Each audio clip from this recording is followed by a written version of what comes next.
Welcome to Aliesha Backyard Farm. Ano ba ang sand dust bath?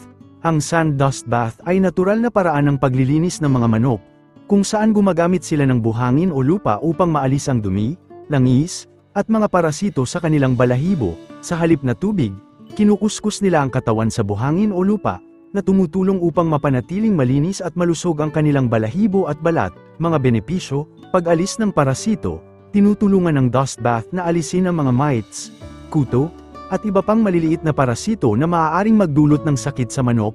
Pagpapanatili ng kalinisan, nakakatulong ito sa pag-alis ng labis na langis sa balahibo, na nagpapabuti sa kanilang kalusugan at hitsura. Pagpapalakas ng puso at katawan, ang aktibong paglibing at pagkukuskus sa dust bath ay isang anyo ng ehersisyo para sa mga manok, na nagpapalakas ng kanilang kalamnan. Normal ba ito?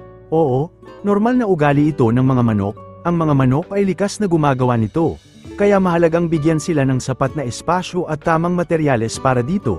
Kailan dapat ginagawa? Ang dust bath ay maaaring gawin ng mga manok araw-araw, lalo na kung mainit ang panahon o kung mayroon silang maraming oras sa labas. Walang partikular na oras kung kailan ito dapat gawin, basta't mayroong available na materyales. Kailangan pa bang paliguan ang manok? Hindi na kailangan paliguan ang manok sa tubig kung regular silang nagda-dust bath.